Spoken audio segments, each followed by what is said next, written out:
All right, today we are going to get into a really fascinating and, let's be honest, pretty radical scientific report. It came out in 2014, and what it suggests is that there's this hidden layer to biology itself, a world deep inside ourselves that isn't chemical, but physical and electrical, and it might just be listening to the technology we use every single day.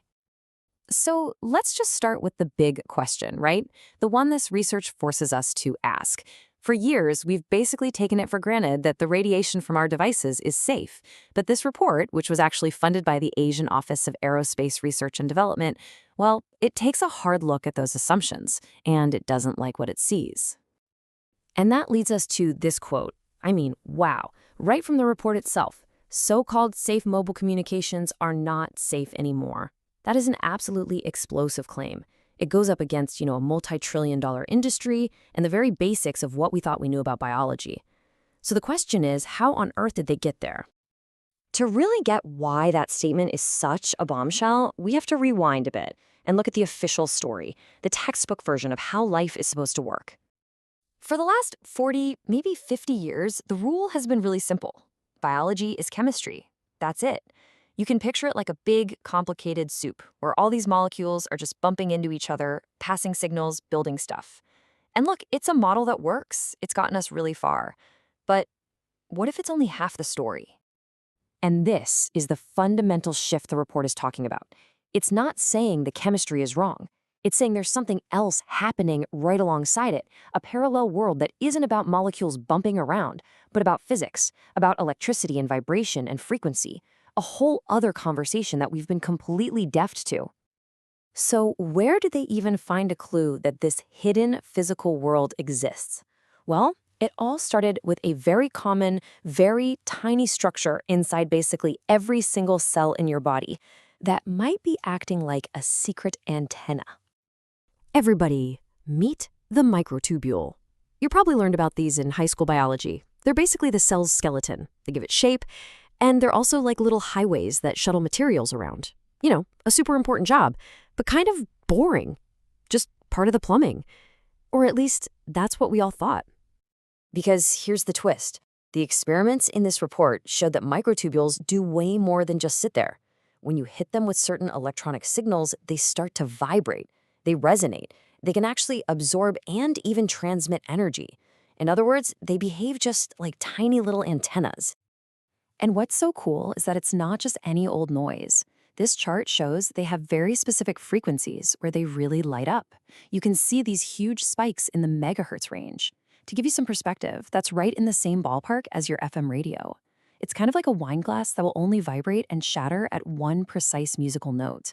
These little structures in our cells have their own special frequencies. Okay, so the second you find out there's a system of antennas inside our cells, the next question is obvious, right? What signals are they picking up? And this brings us right back to the invisible ocean of radiation we're all swimming in. And this is where it gets really concerning. This chart lays out the problem perfectly. The entire range where these microtubules are active, from kilohertz all the way up into the gigahertz range, is the exact same territory our cell phones, our Wi-Fi, our Bluetooth devices all use. It's like we've built a massive global communication system that happens to speak the exact same physical language as ourselves. But believe it or not, it goes even deeper than that. The report doesn't just say our cells are listening, it suggests there's a beautiful underlying order to it all, a repeating pattern that scales through our entire body. So to get this next idea, we need to talk about fractals really quick. You've definitely seen these in nature. A fractal is just a pattern that repeats itself no matter how far you zoom in or out. The classic example is a fern leaf, right? A tiny little piece of the fern looks just like the whole thing. It's the same pattern, just at a different size. Okay, so hang on to that idea of a self-repeating pattern, but now, instead of thinking about it in physical space like a leaf, apply it to the world of electronic frequencies. The report argues that our biology is built on what it calls a frequency fractal, a core pattern of information that just repeats itself at different electromagnetic scales. And they suggest this pattern is everywhere. You start with tiny individual proteins, and they're vibrating in the super fast gigahertz range. Then you zoom out to the microtubules, and you see that same essential pattern. But now it's humming along in the megahertz range. Zoom out again to a bundle of neurons, and there it is again, this time in the hertz range, what we call brain waves. And it goes all the way up to the entire brain, which resonates with that same pattern in the super slow millihertz range. It's like one single blueprint for communication, just played at different speeds all across our biology. So, if even a part of this is true, it changes everything. It means we have to add a whole new chapter to the biology textbooks. Let's just think for a second about what some of the implications of this electrical blueprint for life could be. I mean, the possibilities are just mind-blowing. First, you have a whole new field of physical biology. You have a potential explanation for how the body communicates with itself instantly without waiting for slow chemicals to drift around.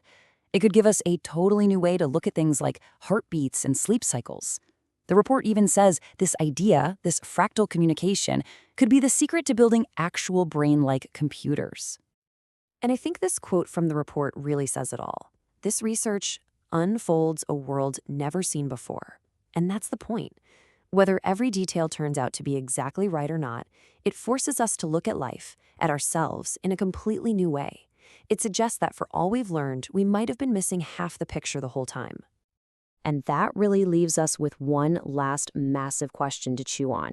If our cells are tuned in, if they have this hidden electrical language they've been using for billions of years, what have we, in the last 30 years, been accidentally screaming at them with our cell phones and our Wi-Fi?